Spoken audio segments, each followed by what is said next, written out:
what I really want to focus on is trying to understand what are some of the signs. How do you know you may have low self-worth? What are some of the things that you might be doing in your everyday behaviors that might be showing up that cause you to have low self-worth, that cause you to not see what's in front of you and the opportunities that are all there? So what are these things? So number one, I would say, is negative self-talk.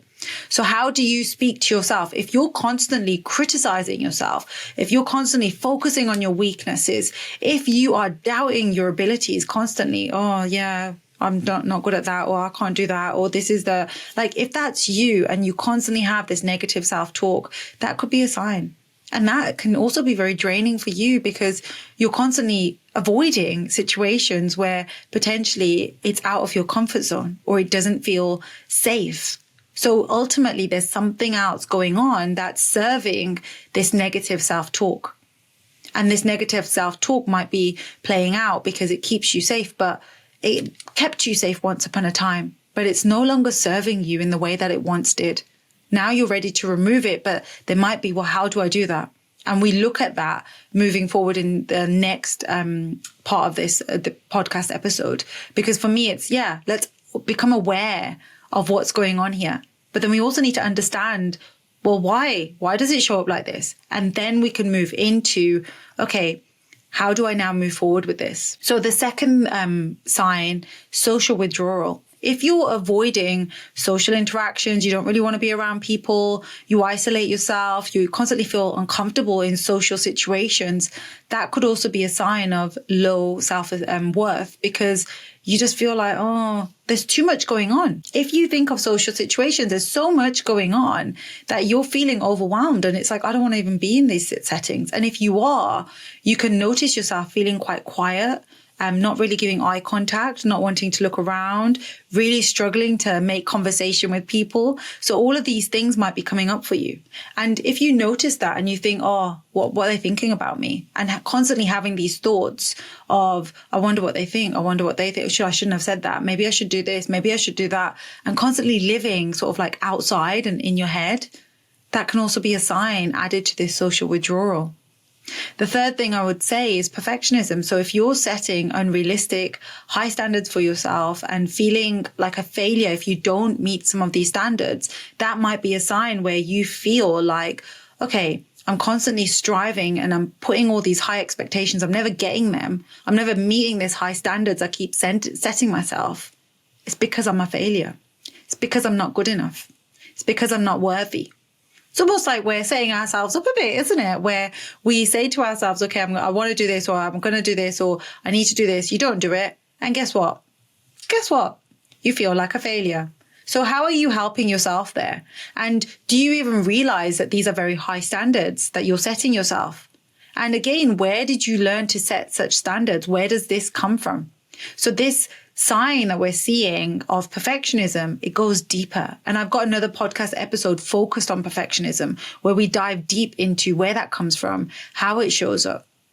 Because it's important to try and understand, where is it that I learned to be this idea of perfect? Where does this come from? Because with that in mind, it gives you so much more awareness, but then also the understanding.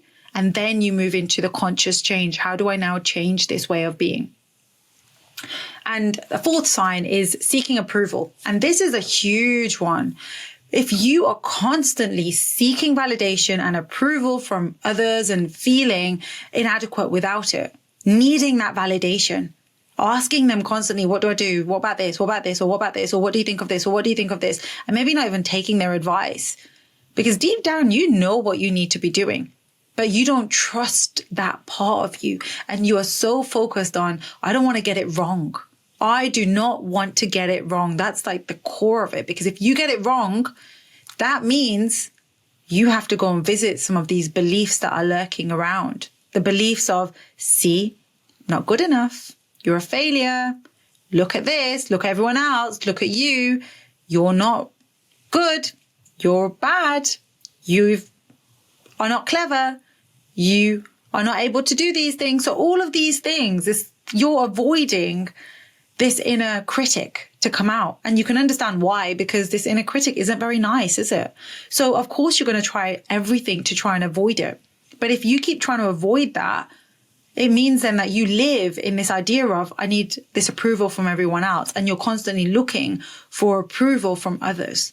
But when do you really tune into what's important to you? When do you really tune in to understand what is it that is important in your life and the decisions that you want to make? Not because someone else has told you to wear this dress. No. What do you feel comfortable in? What do you feel suits you? What do you feel is right for you?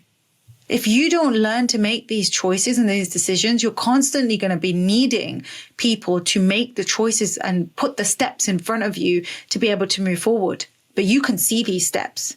You just don't want to enter that criticism underneath all of that, because visiting those core beliefs and visiting that inner critic isn't a nice place to be. And maybe also you don't have the tools to be able to help you manage that inner critic. And that's something I speak about in my book, High Functioning Anxiety, which is so important to understand how do I do this? Because that's often a big question clients will ask me. Well, a big question that they'll constantly ask me is how? I get it. I understand this is what's going on. I can see and I'm aware of this. I understand why it's there. But now how do I change it? And I heard this question over and over again. It's one of the reasons why I put it into the book, because I know how important it is for people to need and want the tools, especially if their brain works in that way, is I just need to know how to get from A to B. How? What do I do? What's the next sort of steps there? And a big part of that is learning to trust yourself. And that comes with patience. And a big lesson there is patience. One of my biggest lessons has been patience.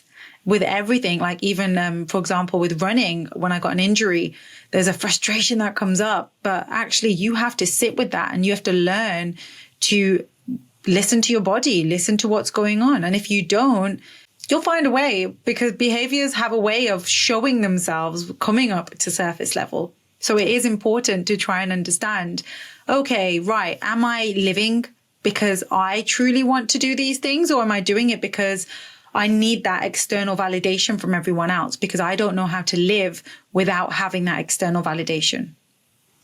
Another sign is difficulty accepting compliments. So if you are someone who just dismisses compliments, or you feel unworthy of praise, so someone might say to you, oh, look, I really like your dress that you're wearing today. We've got a dress theme going on in this podcast. So yeah, I really like your dress today that you're wearing. And you're like, oh yeah, this old thing. I got it ages ago. Or you might find it really uncomfortable and not know what to do. Or you might quickly change the subject and be like, so anyway, what did you do last night? You said you were going to have a busy day. Or you might quickly try and escape from the space because you're just like, oh, this is really uncomfortable. So there's lots of different ways of sort of reacting back to someone complimenting you, because you can't take it. But as soon as someone criticizes you or makes a point about even giving you feedback, that's it. Full on, we can become very defensive and we hold on to that. We hold on to that feedback, that criticism that we think it's a criticism, and it's there. And it's like, why did they say that? Why did they say that? And then the perfectionist part of you will come out and be like, right, how are we going to try and hide that or manage that or mask that? So next time people see us as being perfect, and we're constantly trying to just adapt to be this perfect version based on the feedback that we're getting from others. But that's everyone else's feedback, and everyone has a different opinion of how they choose to be in the world. That doesn't necessarily mean that it's right or it's wrong for you. Now, another sign is fear of failure. And that's you avoiding challenges or any new experiences due to the fear of failure or making a mistake. And this is where I said, I don't want to get it wrong. If you are so focused on, I don't want to get it wrong, I'm afraid of getting it wrong. But why? What's living underneath that? What's living underneath, I don't want to get it wrong?